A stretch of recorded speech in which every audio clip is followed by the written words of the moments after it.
Cette rencontre est organisée par l'amicale des écoles publiques de Malétroit, avec le soutien de la mairie de Missériac, commune de résidence de Roger et commune où il a été élu municipal pendant un certain temps.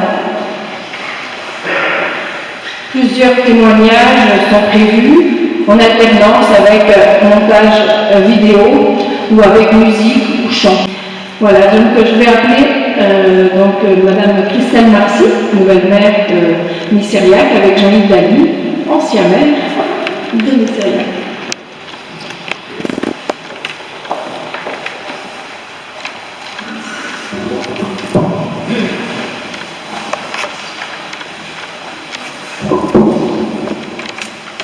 Monsieur Roger Gouzert appartient désormais à la lignée des femmes et des hommes qui ont marqué par leur engagement, par leur conviction, la commune de Missériac. Roger a été élu le 13 mars 1977. Il a servi notre commune comme conseiller et adjoint jusqu'en 2008. Nous lui devons la création de la médiathèque, car il avait cette soif de partager le savoir, en particulier pour celles et ceux qui économiquement se trouvaient en difficulté. Nous lui devons aussi la création du groupe scolaire public. C'était son bébé, son œuvre, offrant ainsi le choix de son école et défendant les valeurs que porte l'école de la République. Et avant de laisser la parole à Jean-Yves, il y a cette anecdote qui me tient à cœur. En arrivant à Missériac, je redécouvre Roger, que je connaissais bien avant, que j'ai reçu au magasin par le biais de mon travail à la librairie La Folie. Donc je le connaissais sur sa profession de directeur d'école, sans savoir aucunement qu'il habitait Missériac.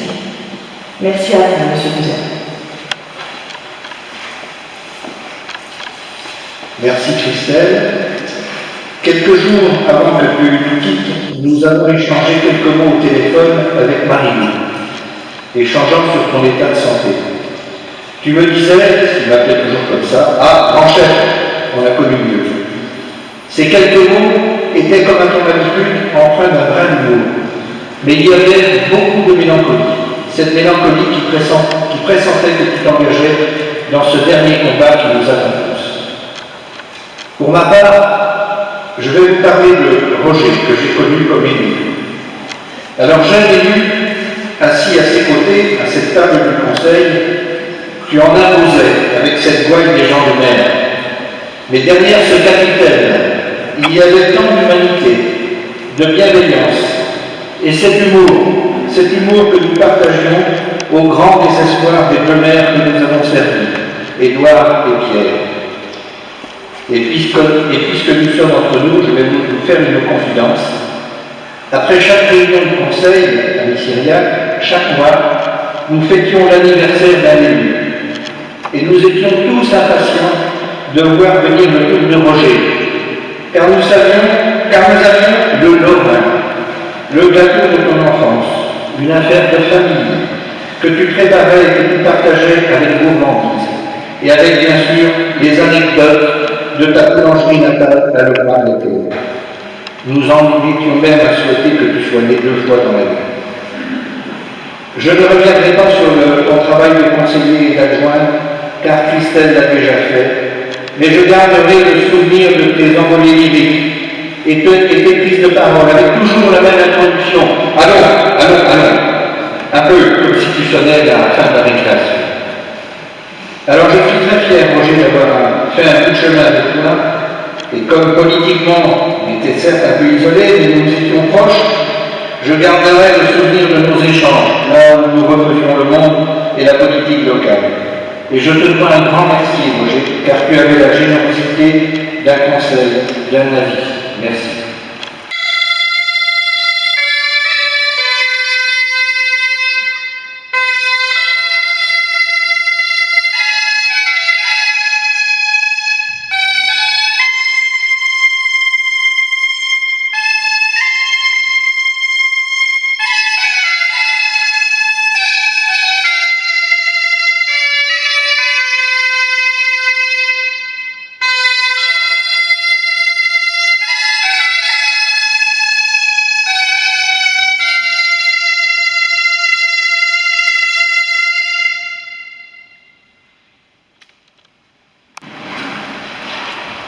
Roger arrive à Malétroit en 1961.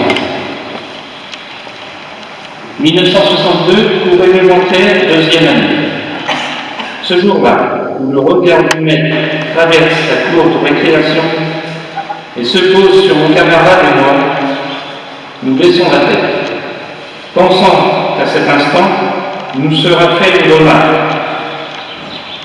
De retour dans la salle de classe, aucun reproche. Nous sommes soulagés. Ce nouvel instituteur, au regard discret, à la voix grave, sait se faire entendre et se faire respecter. Il impressionne. Le maître reste un modèle, un peu comme les majuscules au début de chaque phrase sur les lignes du cahier. Le calcul, la géographie, l'histoire et la grammaire, au tableau c'est bien. Et même avec ces planches imagées, colorées, accrochées au mur de la classe, cela ne suffit pas. Il faut savoir retenir l'attention de l'élève. Cette chanson, fleur d'épine, fleur de rose, que le maître nous apprend strophe par strophe, est reprise dans un chant en canon à 3 coups. Le résultat est concluant. Le cadre strict de la classe semble être dépassé. Il faut pouvoir agrémenter l'épanouissement des enfants, améliorer les rapports enfants-parents-enseignants.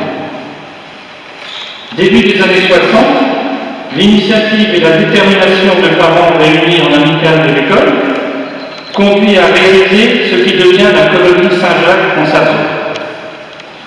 Tout est dans l'ordre de marche. Les bénévoles s'activent pour accueillir tous ces enfants les mois d'été. Roger est aux avant-postes.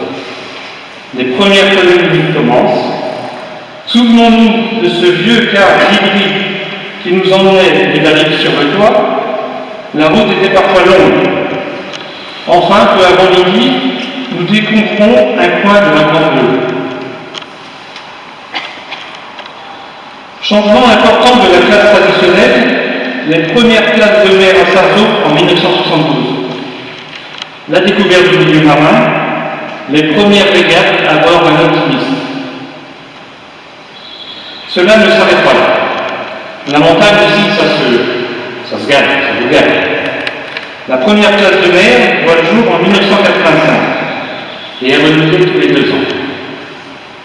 Le transport se fait par le train et le Peugeot J7 n'est pas loin, avec la tendance.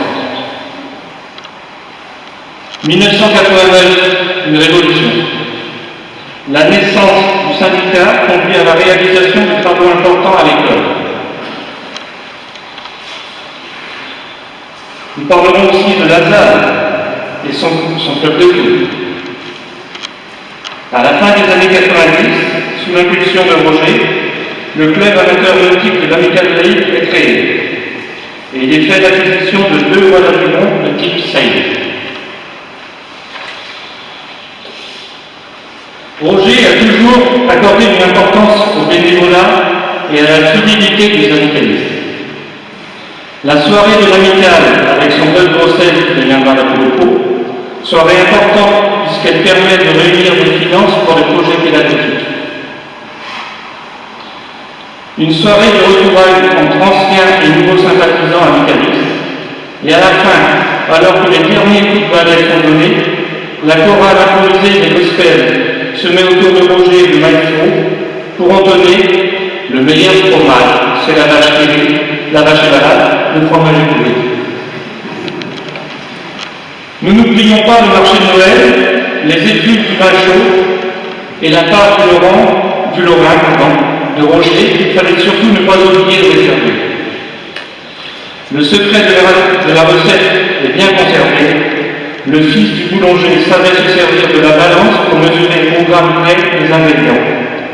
Attendre que la pâte repose avant une cuisée et une cuisson surveillée de près. Roger, ton départ nous laisse orphelin de cette amicale, pour laquelle tu as tant donné. Les valeurs que tu nous as apportées restent en nous, et nous servirons à poursuivre le travail qui nous incombe. Par respect pour ceux qui nous ont précédés, mais aussi pour les générations à venir.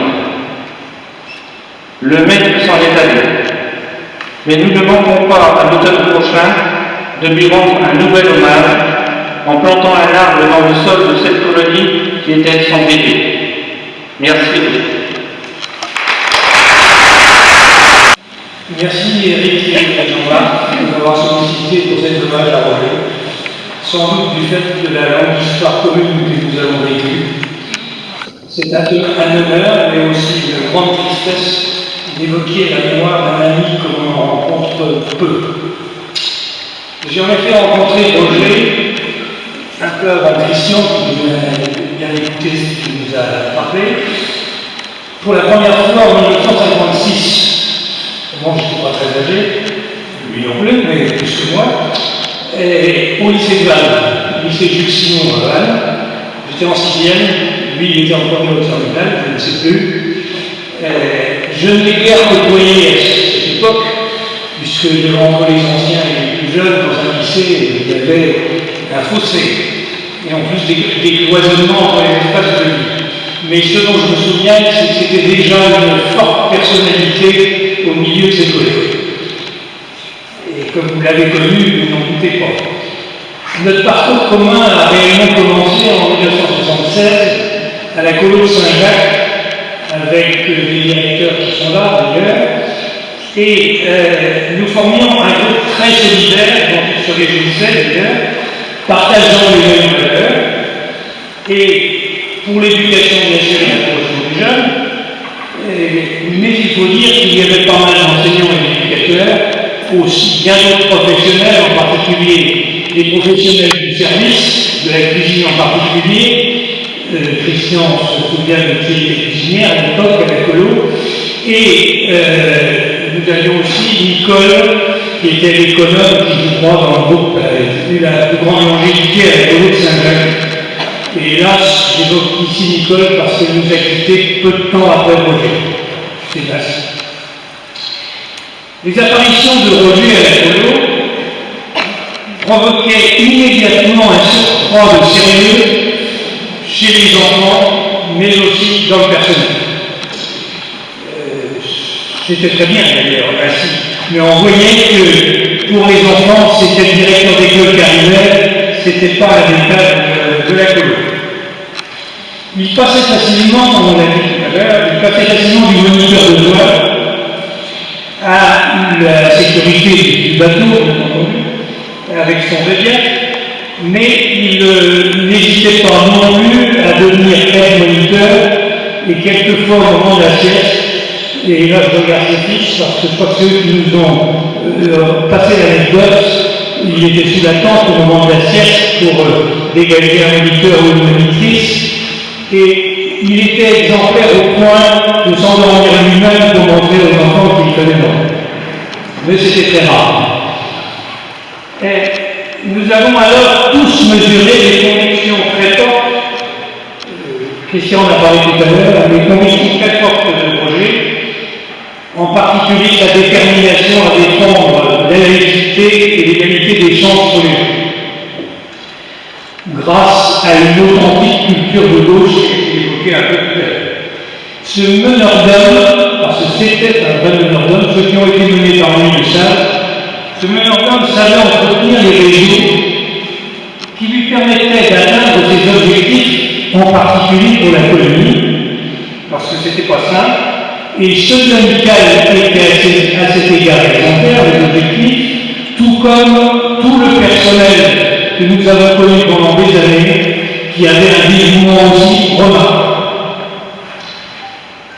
Heureusement, il savait, je crois que c'est Christian qui l'a évoqué dans la vidéo, il savait alterner rigueur au travail, mais aussi moments de détente et de réjouissance. D'ailleurs, beaucoup d'entre nous savent qu'il avait des talents de chanteur, de conteur, d'orateur, et qui était forcément apprécié pendant ces moments. J'évoquerai pour terminer 3 situations que nous avons vécues ensemble. Je vais en parler avec l'un de ceux qui a connu ces situations aussi, qui habite maintenant à l'étroit. En 1982, l'amicale laïque de Malétroit et l'amicale laïque de des triades à Guégon. C'était une aventure incroyable à cette époque-là. C'était bien sûr grâce à notre passion pour la culture bretonne, mais c'était aussi surtout que c'était un groupe qui était en pleine ascension, et c'était pour avoir un peu plus de finances pour améliorer la situation de nos amicales respectives et donc des finances. Il y en avait besoin.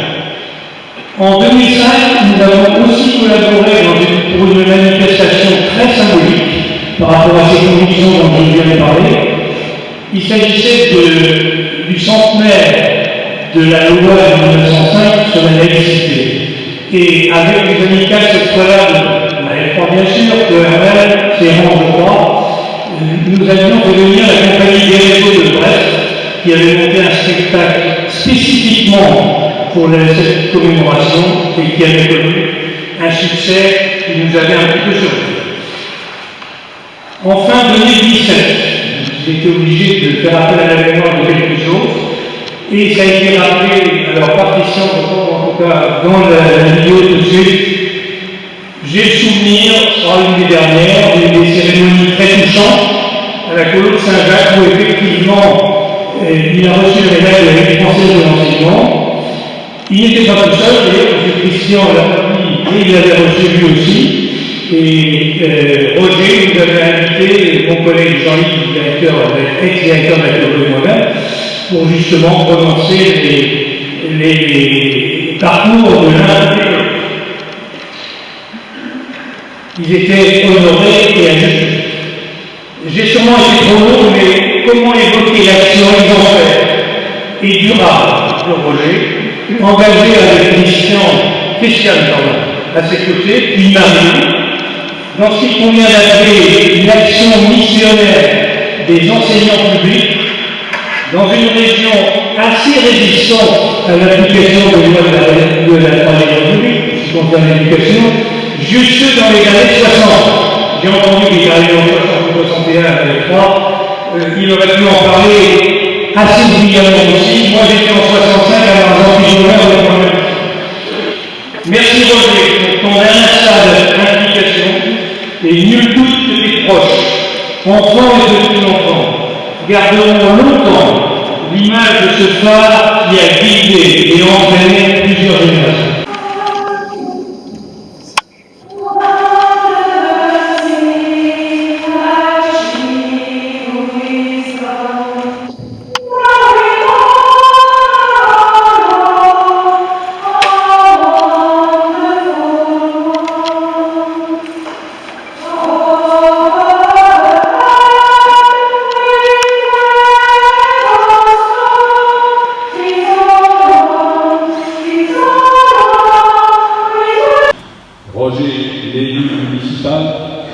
Roger le responsable associatif, il y aurait d'autres choses à dire encore, autant de facettes, celle d'un acteur opiniâtre de l'éducation populaire, cette éducation qui passe par le collectif, les associations entre autres, cette éducation qui vise à la transformation sociale par l'action socio-culturelle notamment. J'ai choisi deux exemples qui pouvaient illustrer un peu la détermination de Roger en cette matière. Le premier, à caractère purement culturel, est extérieur à l'amicale des écoles, ce qui traduit bien que Roger n'hésitait pas à s'investir dans d'autres choses aussi. Et je pense qu'une partie de l'assistance va le découvrir. Fin des années 70, je suis désolé pour les plus jeunes, fin des années 70, une somme de 60 000 francs, 6 millions de centimes à 100 francs. Investissement matériel est promis à la région Bleu-Hermel pour favoriser le développement de l'éducation musicale.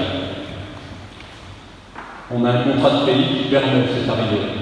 À l'époque, il n'existe pratiquement rien de structuré en matière d'éducation musicale dans le pays.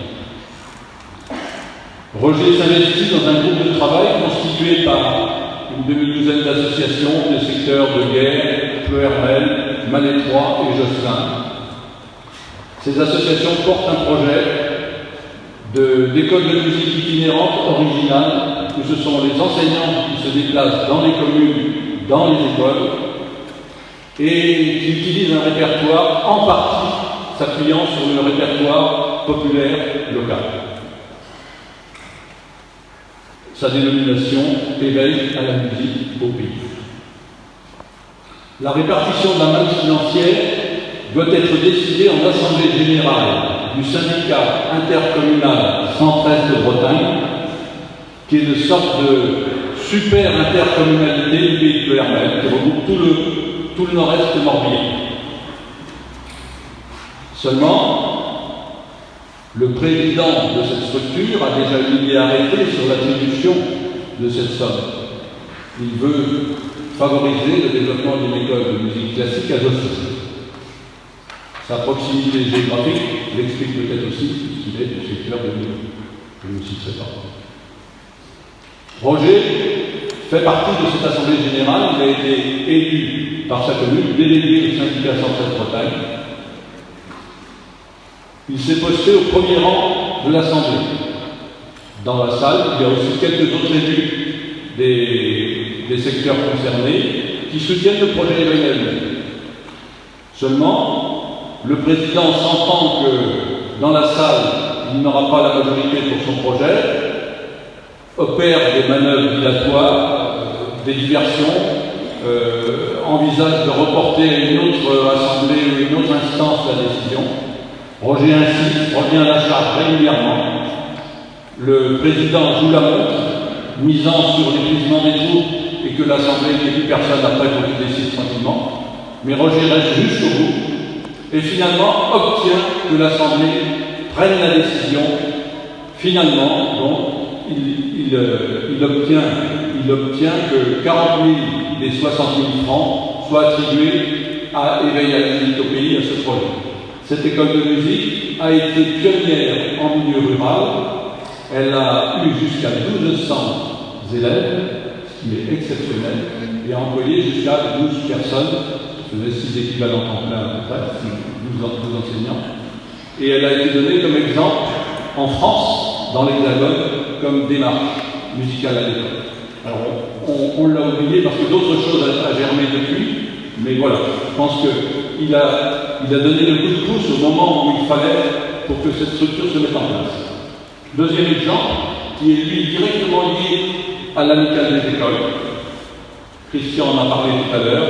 Au milieu des années 90, sous l'impulsion de Roger, l'association fait l'acquisition de 2 canottes voile aviron.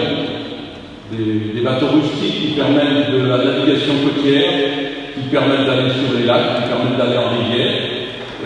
Donc il a choisi 2 bateaux qui lui ont bien plu, inspirés de trames norvégiennes, qui s'appellent les Seil, S-E-I-L, du nom d'une rivière de la région nantaise. Dans un premier temps, ils sont basés au centre de vacances de Saint-Jacques en Sarzeau, ils servent au Roux, puis sont ramenés sur Malétroit. Le club amateur nautique de l'amicale laïque, ça faisait Canal, on a choisi le club amateur nautique de l'amicale laïque, Canal, je le répète, donc voit le jour, sans doute en 90 ou en 89, je ne m'en rappelle plus. C'est une structure qui a la particularité de rester au sein de l'amicale et d'avoir des exigences très sommaires sur la compétence des gens qui viennent faire de la navigation. C'est un apprentissage par compagnonnage, en fait, qui se fait essentiellement. Certains vont quand même, suivre quelques cours au club plus structuré de Ploërmel, qui lui est une reconnaissance officielle. L'un des tout premiers événements marquants de ce club, c'est la participation d'un groupe de collégiens au défi Jeunes Marins 2000 à Douarnenez. Des dizaines de personnes, adultes comme jeunes résidents à l'intérieur des terres, du secteur de Malétroit essentiellement, mais pas uniquement, vont découvrir la navigation grâce à la souplesse de fonctionnement que Roger sut préserver au sein de ce club. J'y faisais allusion tout à l'heure. On n'était pas à cheval sur les règles de sécurité, je vous le confie. Mais, disons-le clairement, si Roger n'avait pas eu cette souplesse et cette prise de responsabilité en tant que président, certaines personnes n'auraient jamais découvert la voie. Ce qui veut dire que, bien sûr, il y a à chaque facette un revers et des fois un avantage. En 20 ans d'existence, le club a pris part à des rassemblements dans tous les départements bretons, y compris à Nantes pour les rendez-vous de verre. Il n'a raté aucune édition de la Semaine du Golf depuis son lancement en 2001. Dès 2003, un couple de navigateurs du Cantal, donc des Auvergnats, a intégré la flottille voile aviron du canal lors des Semaines du Golfe. Cette flottille, on a trois voiles avirons à l'amicale, mais avec les voiles avirons des particuliers qui se joignaient et les autres bateaux, on atteignait parfois la dizaine d'embarcations. Ce qui fait qu'on était 40 à 50 sur l'eau pendant la Semaine du Golfe, ce qui est exceptionnel. Ces deux navigateurs, ce couple du Cantal, ne peuvent être présents aujourd'hui, lorsqu'ils sont loin. Ils ont donc envoyé un témoignage que je lis.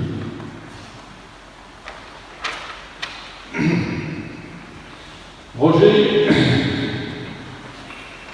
2003, navigateur intéressé par la Semaine du Golfe et Auvergnat voileux non initié, ça fait avenir. Auvergnat voileux non initié, alors je fais une parenthèse là-dessus, ça veut dire que ces gens-là savaient parfaitement naviguer sur les lacs de montagne, et la navigation n'est pas facile, parce qu'il y a des vents très particuliers qui descendent, mais en revanche, ils ne connaissaient pas les courants du Golfe. Et donc, quand ils se sont inscrits à la Semaine du Golfe, l'organisation leur a dit, et ils étaient un peu hésitants, leur a dit, vous ne tracassez pas, on va vous trouver un cadre et une ambiance sympa d'accueil. Et donc, ils se sont tournés vers le club nautique de l'amicale laïque de Malétroit, donc vers le club nautique, et ils ont été intégrés. Ils ont été intégrés à cette club. Donc, nous hésitions, je reprends ce qu'il dit, nous hésitions à courir sur la petite mer avec notre Aven. La Aven, c'est un voile aviron d'un modèle qui a été conçu en Bretagne. Ton invitation à rejoindre l'équipe de Canal et ses marins douces nous a ouvert à des heures mémorables. Grâce à ton charisme, tout devenait simple et réalisable. Mais s'il y a eu des moments intenses sur l'eau, les escales du soir étaient aussi très animées. Tu avais un don magique pour entraîner un groupe à chanter. Un seul souvenir parmi tant d'autres. Un soir, attablé en haut de la cale de Port-Blanc en Baden. Tu animais, comme toujours, le groupe du canal avec des chants. Et à côté, je fais une parenthèse, il y avait une scène officielle avec des groupes officiels. L'ambiance était telle au sein du canal que rapidement, tout le public de la scène officielle est venu se joindre au groupe du canal. Roger, tu nous as indiqué le cap. À nous de suivre en pensant à toi. Merci, Geneviève et Jean-Yves.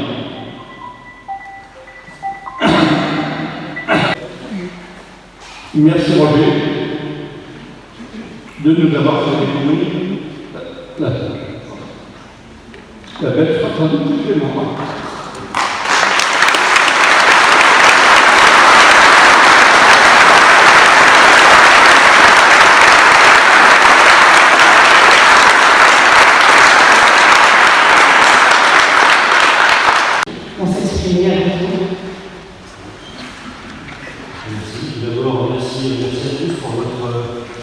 Votre présence, et particulièrement à Christian, Catherine, Jean-Michel, Philippe, et l'ensemble des membres de l'amicale laïque, ainsi que de la municipalité de Missirien pour l'implication de cette cérémonie.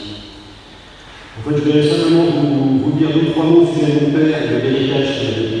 Bien sûr, je peux vous parler de tous ces ingrédients et autres innombrables du Nord. La vie serait trop longue. Moi, je voulais vous parler de l'héritage maritime qu'il a transmis. L'amour de la navigation à la voile, des embrayes et des empanages, l'amour du grand large et du partage autour de la rosée, le long, autour d'un carré, à l'arrière de l'Oubli. Mes premiers souvenirs remontent au temps des colonies de vacances à Saint-Jacques, où déjà Capitaine Roger, je laisse pour l'appeler, nous apprenait les premiers rudiments de la voile sur les îles, à grands coups de pousse la barre, souffle la voile, cheval doute. Et bien d'autres termes marins auxquels la plupart des jeunes novices ne comprennent rien. Vint ensuite les premières sorties en mer sur le Marco Polo, fameux un mort ou un qui connut bien les déboires entre les odeurs persistantes de quelques malheureux latéraux pêchant à de Saint-Jacques et les restes d'estomac pas vraiment amariés de ce malheureux ami venant des campagnes heureusement. Puis vint la période faste du margin, réduite de crevettiers anglais, acheté à un avocat écossais avec l'aide d'une jeune commissaire anglais qui s'improvisera quelque temps traductrice de sa traductrice particulière, et qui, pour la petite histoire, devint ma femme un peu plus tard. Ce beau petit voilier sera ramené du Val, du nord-ouest des Highlands, après un long et dangereux périple par la route. Suivra de nombreuses navigations sur les mers du Sud, du Morbihan, avec en point d'orgue la semaine du Golfe en tant que capitaine de flottille des voiliers. C'est d'ailleurs à cette époque que j'ai eu la chance de côtoyer les membres du Canal, la branche maritime de la Nouvelle-Calédonie de la Métropole, avec qui j'ai pu apprécier ce qu'était la solidarité et l'amitié entre gens de mer. Et c'est, je crois, ce que recherchait principalement mon père, mettre en relation autour d'une même passion des personnes de différents horizons, afin de partager des moments de vie, si bien ce moment inoubliable. Pour son ultime navigation, Roger était inhumé la semaine dernière au cimetière de Neufroy à la Golfe du Morbihan. Espérons qu'il voit passer de temps en temps quelques vieilles voiles traditionnelles de pays de l'étang. Et si un jour vous passez dans le coin, vous pourrez le saluer à votre manière, sacré qui vous remerciera de aussi à sa façon, telle peut-être Notre-Dame de Carbon, salon et marbre en vacances. Je finirai en citant Victor Hugo, son auteur préféré. Il y a un spectacle plus grand que la mer, c'est le ciel. Il y a un spectacle plus grand que le ciel, c'est l'intérieur de l'âme. Merci.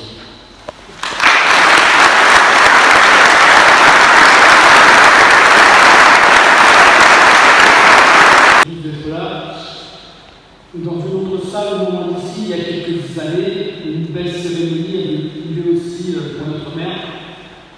Et je me rappelle du beau texte que Jean-Charles Michel avait écrit sur Christiane. Qu'aurait été Roger sans Christiane, qu'aurait été Roger sans Christiane, et plus tard sans Marie. Comme l'a dit Eric, il y a une semaine, il a rejoint la guerre. Pour ceux qui sont croyants, pour ceux qui sont poètes, pour ceux qui sont athées, on espère tous qu'il va rejoindre ici ou ailleurs, dans nos mémoires, les gens qu'il a aimés et tous ses amis disparus.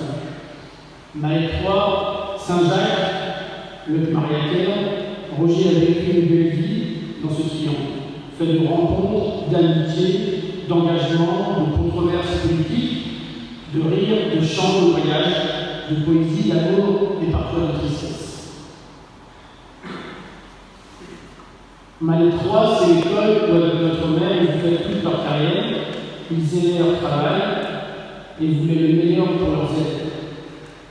Ils voulaient aussi promouvoir l'école publique qui n'avait à rougir d'aucune comparaison, et il est certain que Roger s'est battu pour que l'école publique soit respectée et ait toute sa place dans cette belle cité de Malétroit. C'était un mec qu'on n'oubliait pas, il avait une autorité naturelle. Il faut dire que quand il rentrait le midi dans une cantine bruyante, le silence s'imposait en masse.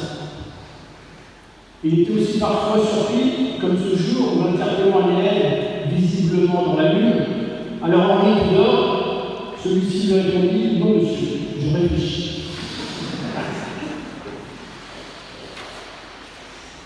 Roger était respecté et apprécié de ses élèves, et pourtant il les a fait parler avec une lettre.